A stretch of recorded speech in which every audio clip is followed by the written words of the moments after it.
Assalamualaikum warahmatullahi wabarakatuh. Bismillah.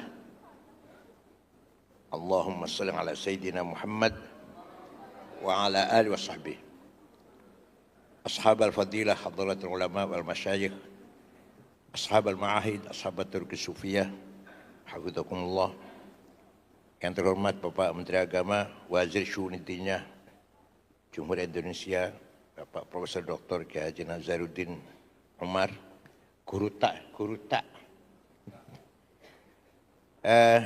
Al-Mukarramah Menteri Pemberdayaan Perempuan, kemudian laki-laki nggak ada, perempuan yang ada. Ibu Dr. Hajah Arifah Fauzi, hafizahullah. Ibu Brigjen Nur Azizah yang saya hormati, Ketua Umum DPP PKB, para anggota DPR dari fraksi PKB, Sadati wa Sayyidati al-Hudur. Pesantren adalah tempat menjaga martabat manusia. Bukan hanya martabatnya orang NU, bukan. Martabat manusia. Maka pesantren dalam sejarah lahir karena untuk menjaga akhlak, menjaga turath, menjaga kehormatan manusia, dan membentuk generasi yang beradab, muta'addib. Menjaga ilmu turath. Belanda melarang pribumi muslim sekolah. Yang boleh sekolah orang Kristen atau Cina. Tahun 1901 merubah kebijakannya 180 derajat. Silahkan semuanya sekolah. Nah, yang nantinya akan jadi Muhammadiyah sekolah, yang nantinya akan jadi NU haram sekolah. Sekolah itu haram, nulis dari kiri itu haram. Nulis sekolah dari kiri, dari kanan dong. Barang siapa tidak pakai kopiah, tidak sah jadi saksi nikah. Ya, itu pendapatnya kiai-kiai seperti itu. Saya ambilnya ekstrim ini. Di sinilah peran pesantren menjaga, merawat kutubut turath sampai sekarang. Tidak ada ahli usul fikih, mantik, ilmu mustalah hadis, ulama kalam kalau bukan dari keluar pesantren. Karena yang di luar pesantren kalau mengutip hadis, Rawahul Bukhari, ditanya jilid berapa nggak tahu, dari kalender. Dari awal bilang aja Rawahul kalender, selesai udah. Oleh karena itu kekerasan seksual adalah merupakan pengkhianatan terhadap amanah pendidikan, amanah agama, marwah pesantren atau haibatul pesantren.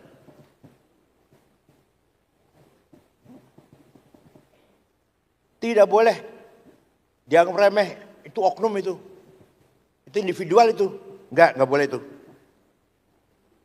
Pelaku sering memiliki otoritas, pengaruh spiritual, relasi kuasa. Tadi dibahas oleh Pak Caimin, relasi kuasa itu apalah. Kultus sangat beda dengan ta'zim. Ta'zim memberi hormat.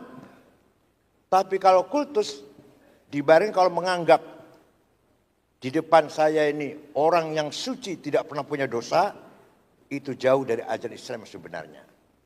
Rasulullah bersabda, la tutruni kama tutratin nasara ibnu Maryam fa ana abduh faqulu abduhu wa rasuluh. Jangan kau berlebihan memuliakan aku seperti orang Kristen berlebihan memuliakan Isa bin Maryam. Saya adalah hambanya. Maka katakan Muhammad abduhu wa rasuluh. Tidak benar kalau sikap kultus dari pesantren kepada kiainya. Ini yang kita rasakan akibat mengkultuskan itu. Sebenarnya tidak ada Rijaluddin, nggak ada Rijaluddin. Adanya fuqaha iddin. Rijalidin nggak ada. Beda Kristen. Bayar sekian, mengaku dosa di altar, keluar surat pengampunan dosa. Karena dia mempunyai kunci pengampunan dosa. Beliau Romo-Romo itu. Islam tidak begitu. Mengakui masalah bukan berarti membenci pesantren. Kritik terhadap kekerasan seksual pada malam hari ini misalkan, contohnya, justru bentuk cinta kita kepada pesantren. Karena sangat cinta kepada pesantren, kita kritisi. Dan kritik itu merupakan ilmu spesial umat Islam, yaitu ilmu jarhi wa ta'dil. Ketika seorang akan mengambil hadis, tidak sembarangan. Dilihat dulu rawinya mutasil apa tidak, dobit apa tidak. Dobit nggak pernah lupa. Thiqoh apa enggak? Thiqoh itu bisa dipercaya, nggak pernah ngambil sendal di masjid, contohnya itu. Dan adil, baru sahih. Kurang satu, hadis hasan. Kurang lebih dari satu, dua, dhaif. Dhaifnya apa? Munqati', mauquf, mursal, mu'allal, mu'dhal. Ini merupakan apa? Kebanggaan kita memiliki ilmu jarh wa ta'dil. Ilmu mengkritisi keabsahan para rawi hadis, para periwayat hadis. Di agama lain tidak ada. Di agama lain tidak punya metode seperti kita punya metode mustalah hadis.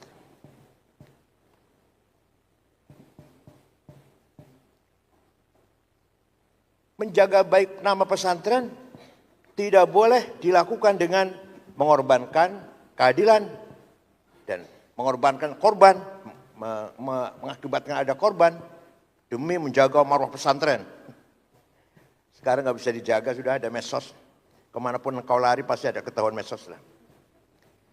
Kekerasan seksual bukan hanya persoalan syahwat, tapi penyalahgunaan kekuasaan karena beliau merasa superior, gusnya atau beliau sendiri. Relasi kuasa yang timpang, ketakutan dari santri kepada kiainya, tidak adanya kontrol, budaya tabu untuk melaporkan hal seperti itu. Ini harus kita lihat, kita rubah ini.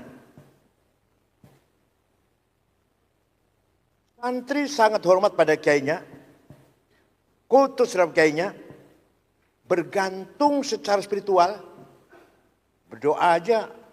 Kalau doa sendiri kurang marem, didoakan kiai marem banget sudah. Masya Allah, luar biasa.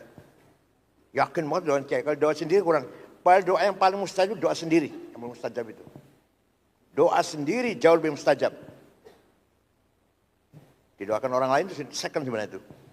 Tapi kebanyakan kita meyakini doanya kiai lebih mujarab daripada doa kita sendiri. Sering tidak berani menolak. Sikap tawadu, santri yang berlebihan, tidak berani menolak, diajak melakukan sesuatu yang bertentangan dengan agama, dengan nilai kemanusiaan.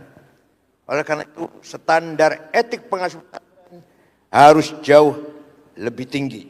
Artinya, ini terutama kepada Menteri Agama, ada kontrol yang berkala kepada pesantren. Apa setiap 6 bulan sekali, bagaimana? Dan dengan kontrol itu, hendaknya Menteri Agama, terutama Kementerian Agama, berlaku netral, objektif, tidak ada rasa sungkan-sungkan. Islam sendiri mengatakan atau mempunyai prinsip kuliatul khamas. Antara lain, hifdzun nasl wa hifdzul irad. Menjaga dignity dan menjaga keturunan. Tanpa itu tidak ada artinya syarat Islam. Syarat Islam menjaga agama, menjaga kesehatan akal, menjaga harta, keluarga, dan dignity harga diri. Ini pidato Rasulullah di khutbatul wada' di Arafah. Pesantren harus berubah dari budaya percaya menjadi budaya sistem. Semua diserahkan pada figur asal mulanya. Ayo kita rubah. Sekarang harus ada sistem perlindungan. Bukan figur kiai tapi sistem yang berjalan. Pesan modern tidak berarti kehilangan tradisi. Tradisi tetap harus kita pertahankan. Label modern tidak boleh menghilangkan turath yang kita warisi. Itulah kekuatan pesantren. Harus ada aturan tertulis. Larangan kholwat. Kholwat sebenarnya asal kholwat itu sufi. Satu metode tasawuf dalam rangka takholli, dalam rangka proses cleaning. Tapi lama-lama menjadi kata kholwat jadi ngeri jadinya. Apa? Identik dengan berduaan. Aslinya kholwat itu uzlah. Kemudian larangan komunikasi pribadi yang tidak pantas. SOP pendampingan santri harus ada ini. Sebenarnya terus terang saja kekerasan seksual bukan hanya di pesantren. Di lembaga pendidikan yang lain juga banyak. Apalagi yang sedang membimbing mahasiswi yang terjadi antara promotor dan yang dibimbingnya. Tapi karena bukan pesantren tidak meledak beritanya. Kalau pesantren meledak pasti. Ada unit yang memberi perlindungan pada santri. Satu, syaratnya unit tersebut independen. Dua, dapat menerima laporan. Ada unsur perempuan, Ibu Nyai. Dan ada mekanisme rahasia. Ini karena sama sekali tidak ada sistem seperti ini. Maka otoritas diberikan kepada seorang figur kiai. Ini nyun sewu deh, enggak semua kiai sih.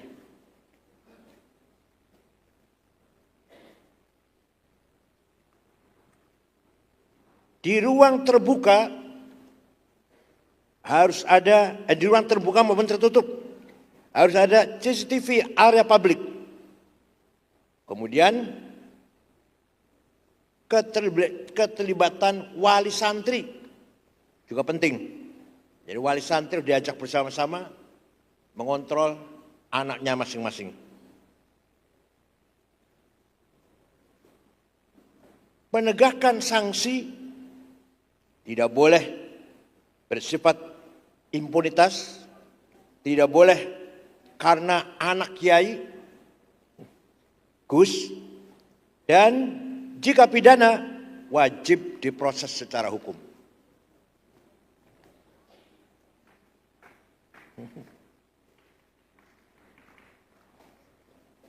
Santri harus dididik berani menolak kezaliman, melapor, tidak durhaka, melaporkan perilaku kekerasan di pesantren bukan hal yang durhaka, bukan fitnah, tetapi amar ma'ruf nahi mungkar.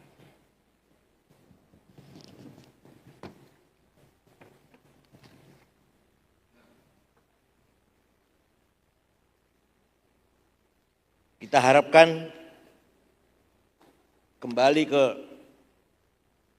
nilai-nilai universal yang kita warisi dari para leluhur kita dan para wali songo, para ulama.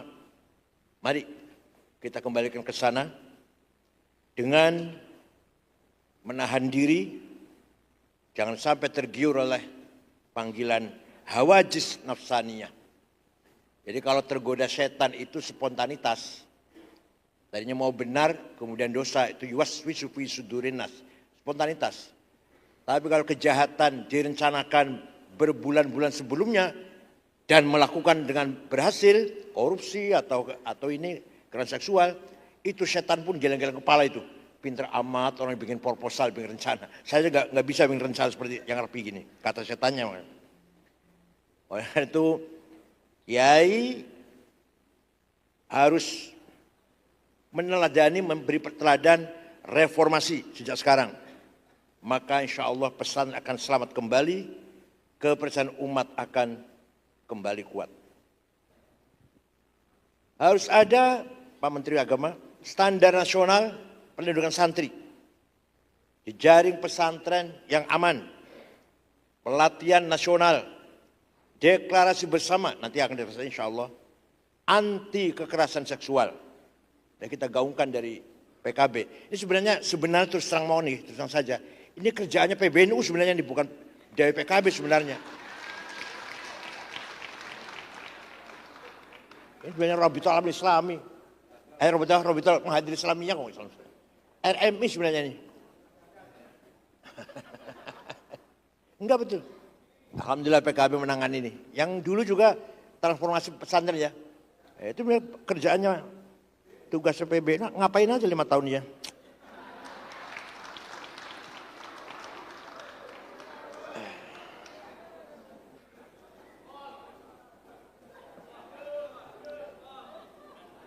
Pesantren harus menjadi pelopor peradaban. Ya Allah. Justru yang kita harapkan ummatan wasaton itu dari pesantren. Supaya berperan di tengah-tengah masyarakat. Litakunu syahada 'alan nas syuhudan diniyan, syuhudan thaqafiyan, syuhudan khuluqiyan, syuhudan iktisadiyan, syuhudan siasiyan, syuhudan insaniyan.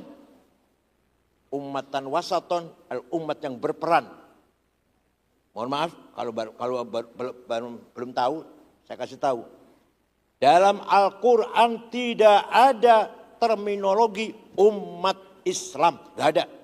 Silakan baca Quran atau tanya pada Kiai Saifullah, coba Masum, ada nggak itu kata umat Islam di Quran? Nggak ada. Tidak ada terminologi umat Arab atau bangsa Arab. Betul wonten? Yang ada ummatan wasaton. Kenapa wasaton? Bisa wasaton kalau berperan di tengah-tengah masyarakat ini, peran agama, peran akhlak moral, peran budaya, pendidikan, culture, bahkan peran kesejahteraan, welfare. Puncaknya adalah peran sosial dan peran kemanusiaan. Pesantren tidak akan runtuh karena dikritik. Pesantren justru akan runtuh jika kehilangan kejujuran moral. Melindungi santri berarti kita melindungi ajaran agama. Nyun sewu nih, mohon maaf, Kiai Subhan dan Kiai yang punya pesantren. Saya pertama kali ngajar pasca sarjana IAIN Jakarta, tasawuf. Waktu itu kedua kali saya masuk, ngeritik Profesor Harun Nasution almarhum. Ini salah. Saya bilang itu bukan hanya tidak setuju, ini salah. Karena apa? Antara mengatakan makom bako, makom fana, bukan makom. Salah ini. Kemudian mengatakan dalam tulisan filsafat Islam dan mistisisme itu, padahal itu buku wajibnya pasca sarjana YN itu. Inniyah dibaca ananiyah, keakuan, salah besar. Itu istilah Ibnu Arabi, ini adalah al-wujudul haq. Wujudnya sungguhnya dari kata inna. Nah, ternyata Pak Harun lagi ngintip. Dulu gedungnya yang lama itu, jendelanya lama ya, jendela panjang, engselnya tuh terbuka gitu, lubangnya. Pak Harun ngintip. Saya lagi ngeritik beliau itu. Setelah itu saya dipanggil. Ini sini. Semua bimbingan saya serahkan pada kamu ya. 8 sekali bimbing saya waktu itu. Dari Bandung, Semarang, Pak Muhayya, Bandung Pak Edi, Tulungagung Imam Maliki, Jambi Nur Ali, Cirebon Sunanta, siapa Cirebon? Yang rektor IAIN Cirebon itu, Cirebon. Paham betul Yai? Ya, okay. Artinya apa? Pak Harun itu loh dikritik, terima kasih. Coba Kiai, kualat kamu ngeritik saya. Saturunan anak cucumu kamu akan kualat. Masya Allah. Itu harus dirubah. Kiai masa depan harus terbuka, Kiai Badawi. Harus terbuka. Tidak akan runtuh dengan keterbukaan. Tidak akan hancur kemuliaan Kiai dengan keterbukaan. Justru akan menjaga, merawat kebesaran, keagungan, kemuliaan para kiai pesantrennya. Syukran wa dumtum fil khairil barakati wan najah. Wallahul muwaffiq ila aqwamit thoriq. Wassalamualaikum warahmatullahi wabarakatuh. Waalaikumsalam warahmatullahi wabarakatuh. Matur nuwun Buya